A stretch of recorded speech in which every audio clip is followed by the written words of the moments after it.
What's up guys, I'm BTC. Get ready to make your enemies tremble with this brand new hero concept, introducing the Talon tank, Brute.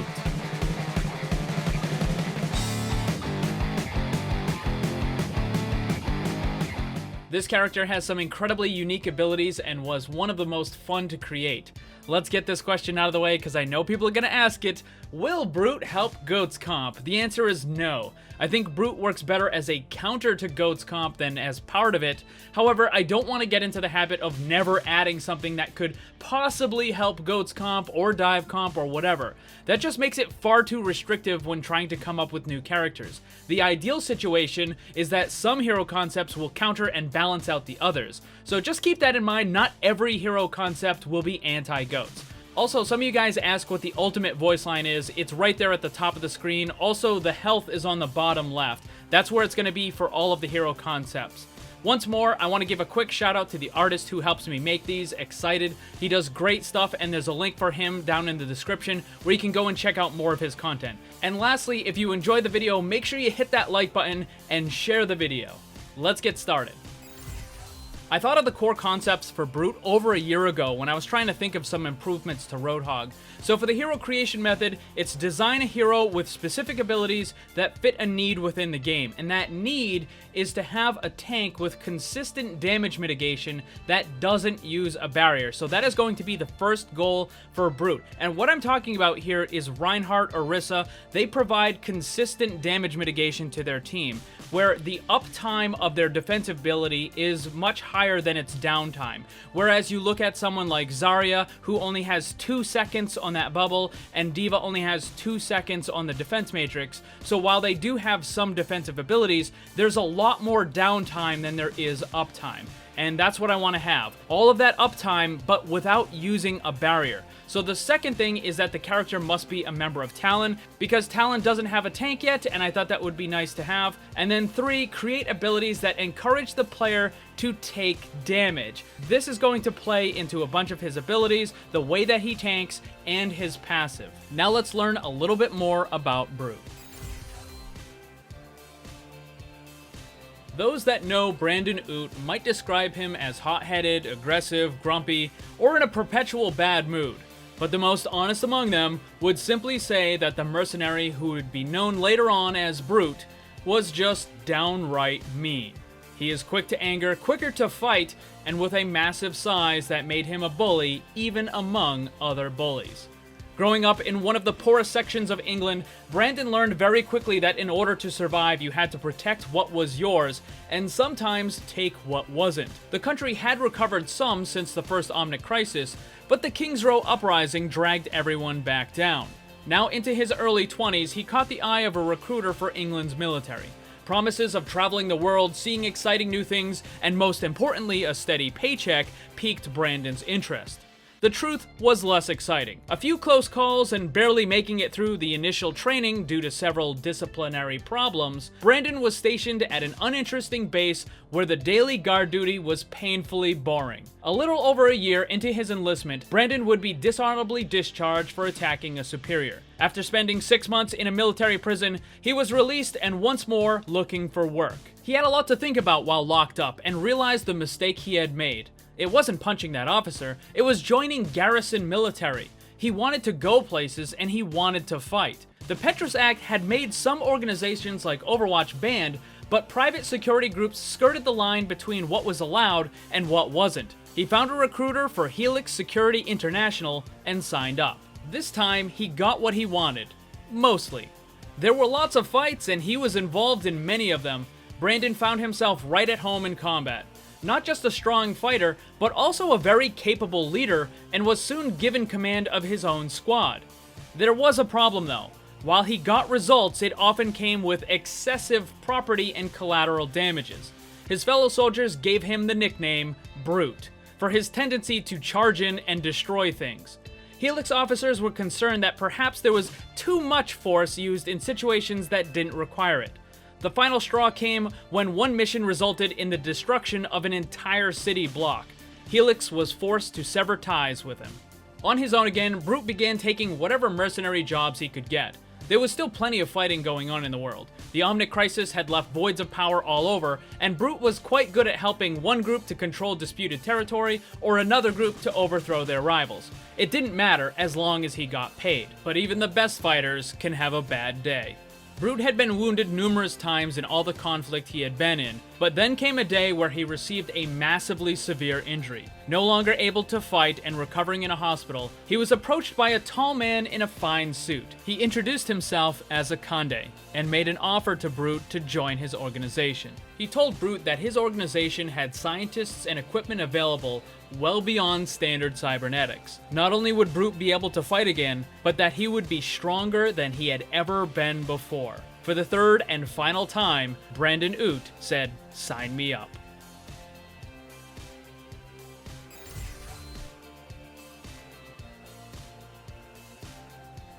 Let's take a look at his abilities. Brute is a tank that can provide consistent damage mitigation to his teammates without the use of a barrier. We'll start with his weapon, the Biotic Cannon. Type is a projectile, damage is 70, projectile speed is 30 meters per second, rate of fire is 1 per 0.7 seconds, spread angle is pinpoint, ammo is 12, reload time is standard 1.5 seconds. At first glance, that damage might seem high, but it's really not, because the projectile speed and the rate of fire are quite slow. For comparison, Lucio's primary attack is 50 meters per second, and the rate of fire is similar to what Roadhog does. The difference is Roadhog has that big area for his attack, Biotic Cannon is only single target, which is why it has more ammo. The Biotic Cannon is good at close range, but at medium range, it's really only good at applying pressure, and at long range, it's almost worthless. But there is some compensation for that with his passive called Enrage. This is a self-buff. There's 3 different health percentage groups.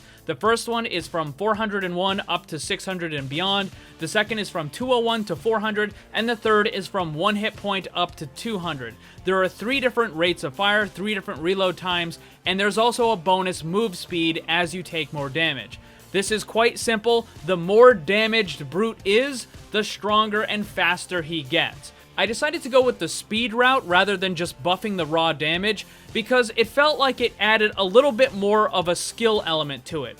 For example, if I just buff the raw damage from 70 to let's say 90, then you only need to hit once and you do an extra 20 damage. With the rate of fire change, you need to hit not once but twice in order to get that extra damage. So you have that potential, but you have to be more skillful in order to get it. And then the reload time also kind of helps into that. Right now on the screen, there's normal run speed, plus 10% and plus 20%. So as you can see, you're not going to be zipping around the map anytime soon, but it does give you that little extra movement buff that you need in order to chase down the enemies. But keep in mind, when you have that movement speed, you're also going to be at very low health, which also adds an element of risk to it. So now you might be asking, how does Brute get to that lower health area without just standing in the way and being an ult battery for the enemy team? That brings us to his primary tanking ability, Lifelink.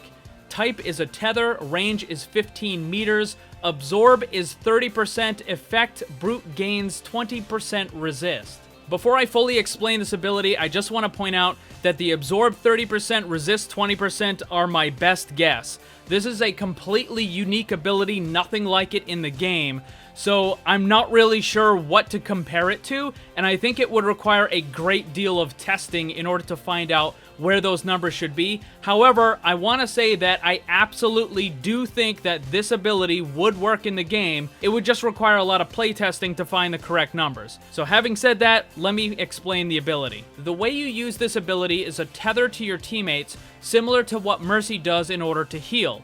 You target them, you press the button, and it creates a link between you.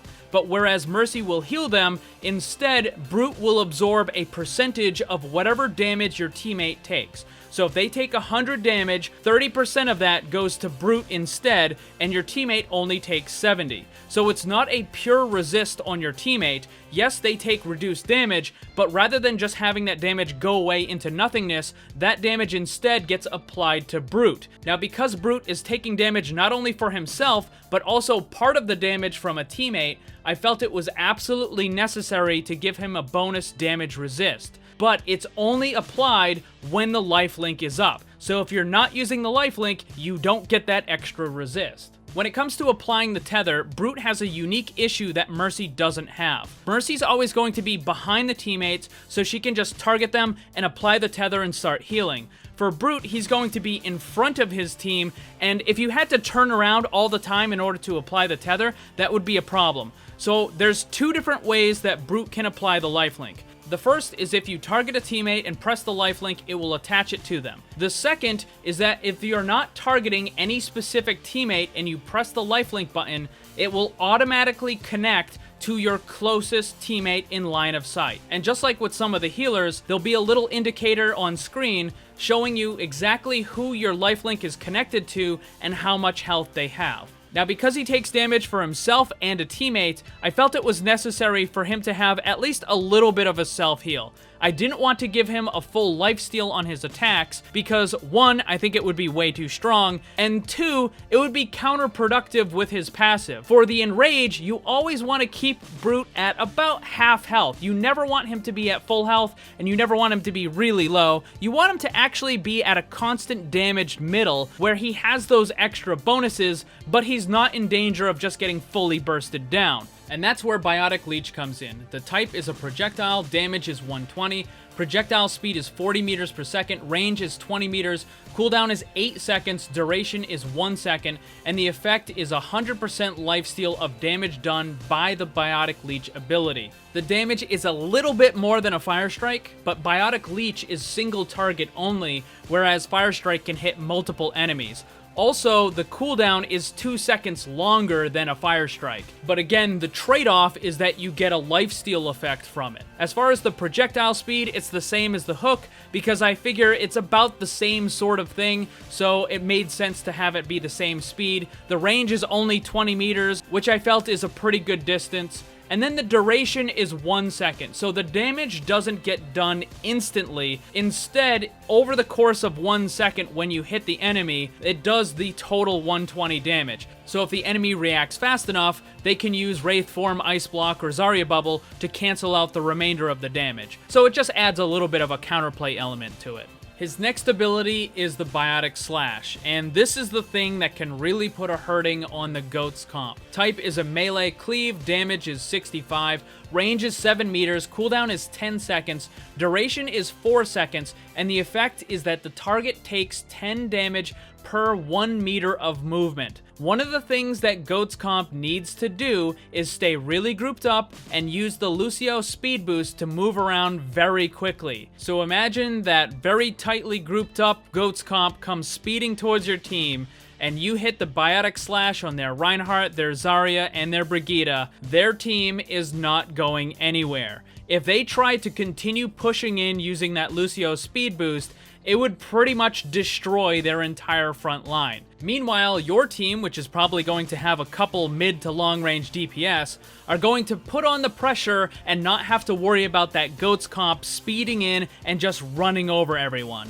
Now, if you tried running Brute in the GOAT's comp itself, it wouldn't work all that well because he's not a good fit to replace any of the 3 tanks that are already in it. You can't replace Reinhardt because you need the barrier, you can't replace D.Va because you need that high ground mobility, and you can't really replace Zarya because you need to have those cleanses from the bubbles, and you also need the grab for the big team fights. Not only that, Biotic Slash is entirely useless against the characters that are usually run to counter GOATs. Those would be Bastion, Orisa, Pharah, and Mercy up in the air. Biotic Slash just isn't gonna work on them at all, because they're either not moving or they're way too high above you. The thing I really like about this particular ability is it's kind of a form of crowd control, but it allows your opponent to make the decision on whether or not they want to take damage. If they get hit by this and they're behind a barrier and they think they're pretty much safe, then they can just sit there and wait it out and they don't have to worry.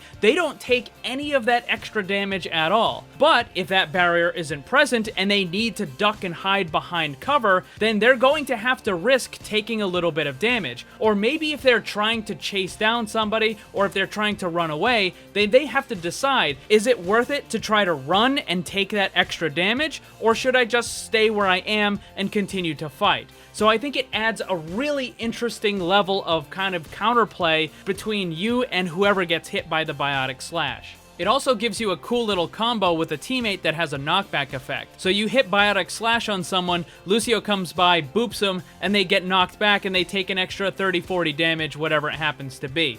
Now, as far as movement abilities on the enemies, it would depend on what kind it is, because some of the abilities have a cleansing effect, like Wraith Form and Recall, so the Biotic Slash would be gone before they even tried to move.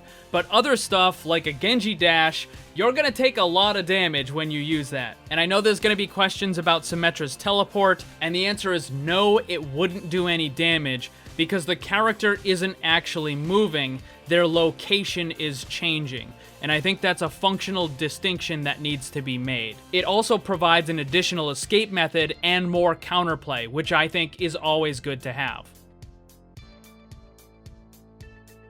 And finally, we come to Brute's ultimate, Endless. The ultimate line is your turn to suffer. The type is area of effect. Damage is 300 with fall off. Area of effect is 8 meters. Knockback is 10 meters. Charge requirement is 1400. The effect, self-res revive to full hit points and a 2.25 second invulnerability on res. Quick note, the invulnerability is just to give you enough time to regain control of your character, and that's it. It's the exact same that you get from a Mercy res, so there's nothing special. It's not like you can run around being invulnerable. And as you might have guessed, you can only use this after you die. So the playstyle with Brute is you have to take a lot of damage all the time, not just directly, but also absorbing the damage that your teammates take, which is a very risky style of play, and it means that you're probably gonna get killed quite often. So I wanted his ultimate to be something that kind of plays along with the Enrage passive,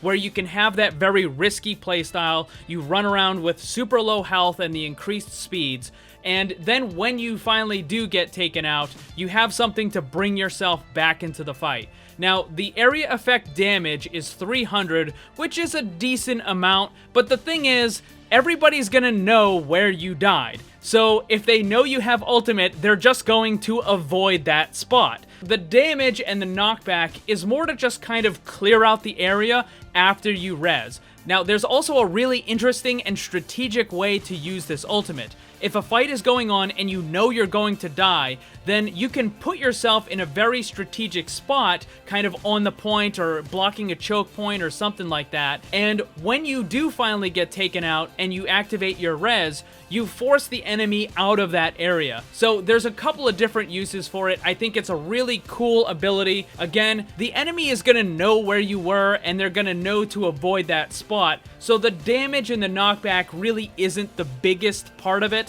I think being able to self-revive in the middle of a fight is going to be a really big thing. And it just kind of plays really into the very aggressive and risky playstyle that Brute has.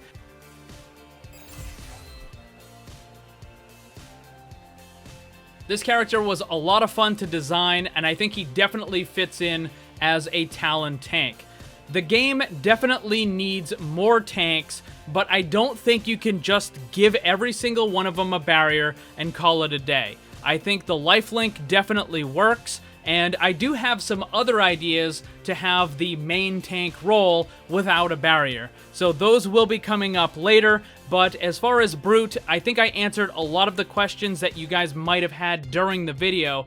But if you have any extra questions, leave them down in the comment section below, and I'll be making a follow-up video showing you some of the early artwork for the character, behind the scenes, and of course answering your questions. That video should be coming out very soon, so if you're new to the channel, make sure you subscribe so you don't miss it. Also, I have other awesome hero concepts on my channel. There'll be a link for that playlist down in the description below. Once more, check out X-SEIDE-T. He is the artist who helps me with these. He makes some really great content.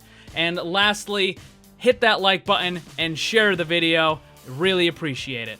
Thanks for watching, and if you'd like to see more, subscribe and hit that bell so you don't miss anything. Also, come hang out in my Discord server and my Twitch live stream. Special thanks to my Patreon supporters. If you'd like to see what kind of cool VIP rewards you can get, check the links down below. And remember, always blame the controller, because it's never your fault.